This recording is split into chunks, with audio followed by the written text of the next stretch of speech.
उत्तर प्रदेश की इस वक्त की बड़ी खबर ये हम मान के चलते हैं कि कहीं ना कहीं रवि किशन की पत्नी का दावा करने वाली अपर्णा इस समय आज तक पर मौजूद है और उनकी जो वाइफ है वो मौजूद है, साथ में उनकी बेटी मौजूद है और उनके लीगल जो एडवोकेट हैं वो मौजूद हैं। हम उनसे खुद बात करेंगे और कम शब्दों में पूछेंगे। ये बताइए अपर्णा जी, आप दावा कर रही हैं कि आप रवि किशन की पत्नी हैं। रवि किशन ऑलरेडी गोरखपुर से सांसद और फिर आज प्रत्याशी भी हैं। क्यों इतने साल बाद 29 साल बाद आप इसका दावा कर रही हैं और क्या आपके पास एविडेंस है? देखो, इतने साल बाद इसलिए क्योंकि उन्होंने हमेशा मुझे और शिनोवा को प्रॉमिस किया है कि वो उसके लिए कुछ करेंगे, उसके फ्यूचर के लिए कुछ करेंगे। उन्होंने कभी इनकार, जो हमारे सामने कभी इनकार नहीं किया है कि कुछ नहीं करेंगे, बट वो एम्प्टी प्रोमिसेस किए। और 1 साल हो गया अभी मेरे उनसे कोई मुझे ब्लॉक ही कर दिया उन्होंने, कोई कांटेक्ट नहीं है। उसके पहले हम बराबर मिलते थे और बराबर चैट होती थी, बराबर फ़ोन पे बात होती थी हमारी। तो अब मेरे को ऐसा लगता है कि अभी जिसने 25 साल में कुछ नहीं किया वो अब क्या करेगा। आप ये है। आपके रिलेशन के बारे में किसको किसको पता है? क्या उनके परिवार को भी पता है? हाँ जी, उनके परिवार वालों को, उनके मम्मी को, पिताजी तो है नहीं अभी, मम्मी डैडी भाई बहन प्रीति सबको पता है। कैसे मुंबई में कैसे ट्रीट होता था, कैसे आपको मिलवाते थे लोगों से, क्या कहते थे? मुझे जब भी उन्होंने अपने फिल्म इंडस्ट्री में जिससे मिथुन दास से, मिंग से, जिससे भी मिलवाया है, एज अ वाइफ ही मिलवाया है हमेशा। लेकिन सवाल वही है कि 29 साल बाद आपको अब हक की बात कर रही हैं आप। आज लोकसभा इलेक्शन भी है, मैं इसलिए भी कह रहा हूँ क्योंकि पूरे देश में है। अब ऐसे में वो सांसदी का चुनाव भी लड़ रहे हैं गोरखपुर से, तो कहीं ना कहीं ऐसा तो नहीं कि पॉलिटिसाइज की कुछ चीज़ें? अब ये है कि पॉलिटिक्स से जनरली, मैंने कल भी बोला था, मैं पॉलिटिक्स से मेरा कोई लेना देना नहीं है। मैं चाहती हूँ कि वो पॉलिटिक्स इलेक्शन भी जीते और इलेक्शन लड़े भी, जो जीत जाएंगे, because he is man of sweet talks, आप समझ रहे हो, और वो जीतेंगे ही जीतेंगे। तो उसका मेरे को कुछ नहीं है। मेरा ये है कि उनका इलेक्शन का है और मेरी डॉटर की लाइफ का सवाल है, क्योंकि आज वो 25 साल की है और द डिफ़िकल्टी जो फेस कर रही है वो एवरीडे बेसिस पे, तो एवरीडे वो ट्रॉमेटाइज हो रही है। इकोनॉमिकली कभी उन्होंने मदद की आपकी? फाइनेंशियली उन्होंने कभी नहीं मदद की है। एक बार उनसे मैंने मांगे थे, जब ये 10th में थी तब इसकी फ़ीस के लिए मैंने एक बार उनसे मांगे थे पैसे, 1 लाख ऐसे कुछ था, तब उन्होंने मुझे दिए हैं 10,000 रुपीज़ बस। क्या ऐसा भी कभी अभी आप फाइनेंशियली उनसे कुछ चाहती हैं, इस वजह से ये एलिगेशन लगा रही हैं? नहीं, फाइनेंशियली तो इसकी पूरी राइट्स है ना शिनोवा की, मुझे नहीं चाहिए, बट हाँ शिनोवा की पूरी राइट्स है एज डॉटर, क्योंकि जो उनकी दूसरी भी डॉटर्स है उनके लिए वो बराबर सब करते हैं ना एज अ फादर, तो उसकी भी राइट्स है ना एज अ डॉटर। इस बात को एक्सेप्ट वो कर रहे हैं सबके सामने? क्या वो इस बात को मान रहे हैं? और क्या अगर नहीं मानते तो क्या डीएनए जैसी स्थिति में जाएंगे? 100%।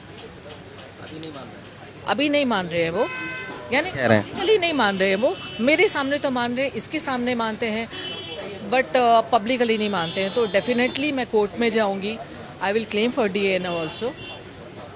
चलिए आप बताइए कि आपको कब पता लगा और अभी आप क्या चाहती हैं? आपको कैसा शौक लगा था?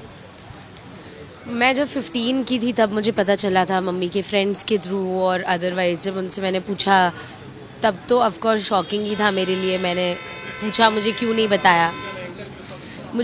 बताया गया इतने साल तक, तब मैंने यही पूछा उनसे। और उसके बाद मैं उनसे बात करने लग गई और ज़्यादा बात तो मैं बचपन से ही करती थी, फिर हम और ज़्यादा मिलने लग गए। तब मैंने उनको बोला I want to get to know you. एक सेकेंड, ये अभी आपने कभी डायरेक्टर से लेकर कभी कोई बातचीत ऐसी हुई हो कि आपको आगे बढ़ाने के लिए उनसे कहा हो आपने और उन्होंने किया या नहीं किया, या कभी डॉक्टर की तरह आपको नहीं माना, तो उस स्टेज पे कभी गया?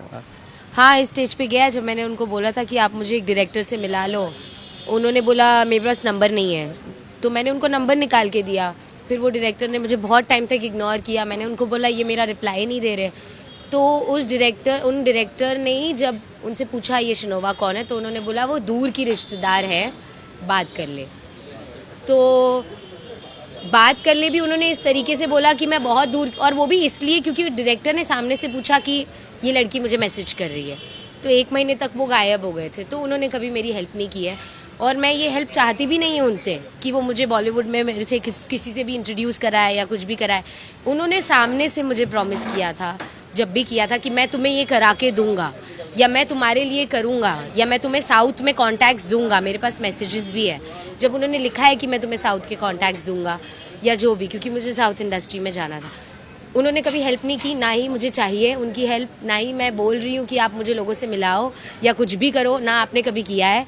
मैंने जो भी किया, आप वैसे आप क्या चाहती हैं बेसिकली, जब अगर आपसे बातचीत हो, सामने आए, तो क्या आपको चाहिए? मतलब आप लीगल भी जा रही हैं। लीगली तो I have the right to know who my father is, I have the right to even ask for a DNA test, तो दैट्स इट, कि I just want to know that, that's it. एक सवाल तो ये बनता ही है कि 29 साल बाद जब आप इस तरीके से आगे आए, तो क्या कोई आपको लगता है कि ये पूरा प्रकरण कोई ऐसा पॉलिटिसाइज तो नहीं है, या फाइनेंशियली कोई आपको ऐसा तो नहीं चाहिए जिस वजह से आप इस तरीके से अभी निकल कर आए हो? मतलब इसके पीछे एक बड़ा रीज़न सिर्फ राइट दिलाना ही आपको लगता है, और ऐसे समय पर जब आज चुनाव भी है कहीं ना कहीं?